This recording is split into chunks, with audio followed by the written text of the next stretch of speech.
Chapter 43 of Great Expectations, by Charles Dickens. Why should I pause to ask how much of my shrinking from Provis might be traced to Estella? Why should I loiter on my road to compare the state of mind in which I had tried to rid myself of the stain of prison before meeting her at the coach office, with the state of mind in which I now reflected on the abyss between Estella in her pride and beauty and the returned transport whom I harboured? The road would be none the smoother for it, the end would be none the better for it. He would not be helped, nor I extenuated. A new fear had been engendered in my mind by his narrative, or rather his narrative had given form and purpose to the fear that was already there. If Compeyson were alive and should discover his return, I could hardly doubt the consequence, that Compeyson stood in mortal fear of him. Neither of the two could know much better than I, and that any such man as that man had been described to would hesitate to release himself for good from a dreaded enemy by the safe means of becoming an informer was scarcely to be imagined. Never had I breathed, and never would I breathe, or so I resolved, a word to Estella of Provis. But I said to Herbert that before I could go abroad I must see both Estella and Miss Havisham. This was when we were left alone, on the night of the day when Provis told us his story. I resolved to go out to Richmond next day, and I went. On presenting myself at Mrs. Brandley's, Estella's maid was called to tell that Estella had gone into the country. Where? To Saartie's house, as usual. Not as usual, I said, for she had never yet gone there without me.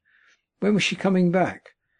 There was an air of reservation in the answer which increased my perplexity, and the answer was that her maid believed she was only coming back at all for a little while. I could make nothing of this, except that it was meant that I should make nothing of it, and I went home again in complete discomfiture. Another night consultation with Herbert after Provis was gone home, I always took him home, and always looked well about me, led us to the conclusion that nothing should be said about going abroad until I came back from Miss Havisham's. In the meantime, Herbert and I were to consider separately what would be best to say, whether we should devise any pretence of being afraid that he was under suspicious observation, or whether I, who had never yet been abroad, should propose an expedition. We both knew that I had but to propose anything, and he would consent. We agreed that his remaining many days in this present hazard was not to be thought of. Next day I had the meanness to feign that I was under a binding promise to go down to Joe, but I was capable of almost any meanness towards Joe or his name. Provis was to be strictly careful while I was gone, and Herbert was to take the charge of him that I had taken. I was to be absent only one night, and on my return the gratification of his impatience for my starting as a gentleman on a greater scale was to be begun. It occurred to me then, and as afterwards I found to Herbert also, that he might be best got away across the water. On that pretence, as to make purchases or the like, having thus cleared the way for my expedition to Miss Havisham's, I set off by the early morning coach before it was yet light, and I was out on the open country road when the day come creeping on, halting and whimpering and shivering, and wrapped in patches of cloud and rags of mist, like a beggar. When we drove up to the Blue Boar after a drizzly ride, whom should I see come out of the gateway, toothpick in hand, to look at the coach, but Bentley Drummle. As he pretended not to see me, I pretended not to see him. It was a very lame pretence on both sides, the lamer because we both went into the coffee room where he had just finished his breakfast, and where I ordered mine. It was poisonous to me to see him in the town, for I very well knew why he had come there. Pretending to read a smeary newspaper long out of date, which had nothing half so legible in its local news as the foreign matter of coffee, pickles, fish, sauces, gravy, and melted butter, and wine with which it was sprinkled all over, as if it had taken the measles in a highly irregular form, I sat at my table while he stood before the fire. By degrees it became an enormous injury to me that he stood before the fire, and I got up, determined to have my share of it. I had to put my hand behind his legs for the poker when I went up to the fireplace to stir the fire, but still pretended not to know him. "Is this a cut?" said Mr. Drummle. "Oh," said I, poker in hand, "it's you, is it? How do you do? I was wondering who it was who kept the fire off." With that I poked tremendously, and having done so, planted myself side by side with Mr. Drummle, my shoulders squared and my back to the fire. "You have just come down," said Mr. Drummle, edging me a little away with his shoulder. "Yes," said I, edging him a little away with my shoulder. "Beastly place," said Drummle. "You're part of the country, I think." "Yes," I assented. "I'm told it's very like your Shropshire." "Not in the least like it," said Drummle. Here Mr. Drummle looked at his boots and I looked at mine, and then Mr. Drummle looked at my boots and I looked at his. "Have you been here long?" I asked, determined not to yield an inch of the fire. "Long enough to be tired of it," returned Drummle, pretending to yawn, but equally determined. "Do you stay here long?" "Can't say," answered Mr. Drummle. "Do you?" "Can't say," said I. I felt here, through a tingling in my blood, that if Mr. Drummle's shoulder had claimed another hair's breadth of room, I should have jerked him into the window; equally that if my own shoulder had urged a similar claim, Mr. Drummle would have jerked me into the nearest box. He whistled a little. So did I. "Large tract of marshes about here, I believe," said Drummle. "Yes, what of that?" said I. Mr. Drummle looked at me and then at my boots, and then said, "Oh!" and laughed. "Are you amused, Mr. Drummle?" "No," said he, "not particularly.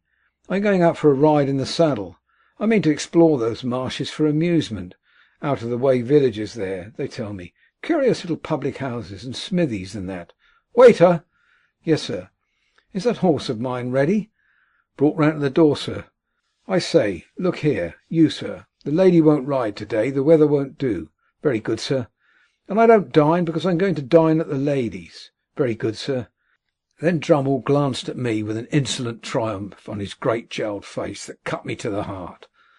Dull as he was, and so exasperated me, that I felt inclined to take him in my arms, as the robber in the story-book is said to have taken the old lady, and seat him on the fire. One thing was manifest to both of us, and that was that until relief came, neither of us could relinquish the fire. There we stood, well squared up before it, shoulder to shoulder and foot to foot, with our hands behind us, not budging an inch. The horse was visible outside in the drizzle at the door. My breakfast was put on the table. Drummle's was cleared away. The waiter invited me to begin. I nodded. We both stood our ground. "Have you been to the Grove since?" said Drummle. "No," said I. "I had quite enough of the Finches the last time I was there." "Was that when we had a difference of opinion?" "Yes," I replied, very shortly. "Come, come, they let you off easily enough," sneered Drummle. "You shouldn't have lost your temper." "Mr. Drummle," said I, "you are not competent to give advice on that subject. When I lose my temper, not that I admit to having done so on that occasion, I don't throw glasses." "I do," said Drummle. After glancing at him once or twice in an increased state of smouldering ferocity, I said, "Mr. Drummle, I did not seek this conversation. I don't think it an agreeable one." "I'm sure it's not," said he, superciliously over his shoulder. "I don't think anything about it." "And therefore," I went on, "with your leave, I will suggest that we hold no kind of communication in future." "Quite my opinion," said Drummle, "and what I should have suggested myself, or done, more likely, without suggesting. But don't lose your temper. Haven't you lost enough without that?" "What do you mean, sir?" "Waiter!" said Drummle, by way of answering me. The waiter reappeared. "Look here, you, sir. You quite understand that the young lady don't ride to-day, and that I dine at the young lady's?" "Quite so, sir." When the waiter had felt my fast-cooling teapot with the palm of his hand, and had looked imploringly at me, and had gone out, Drummle, careful not to move the shoulder next to me, took a cigar from his pocket and bit the end off, but showed no sign of stirring. Choking and boiling as I was, I felt that we could not go a word further without introducing Estella's name, which I could not endure to hear him utter, and therefore I looked stonily at the opposite wall, as if there were no one present, and forced myself to silence. How long we might have remained in this ridiculous position it is impossible to say, but for the incursion of 3 thriving farmers, laid on by the waiter, I think, who came into the coffee-room unbuttoning their greatcoats and rubbing their hands, and before whom, as they charged at the fire, we were obliged to give way. I saw him through the window, seizing his horse's mane, and mounting in his blundering, brutal manner, and sliding and backing away. I thought he was gone. When he came back, calling for a light for the cigar in his mouth, which he had forgotten, a man in a dust-coloured dress appeared with what was wanted. I could not have said from where, whether from the inn yard, or the street, or where not, and as Drummle leaned down from the saddle, and lighted his cigar and laughed, with a jerk of his head towards the coffee-room windows, the slouching shoulders and ragged hair of this man, whose back was towards me, reminded me of Orlick. Too heavily out of sorts to care much at the time whether it were he or no, or after all to touch the breakfast, I washed the weather and the journey from my face and hands, and went out to the memorable old house that it would have been so much the better for me never to have entered, and never to have seen. Chapter 43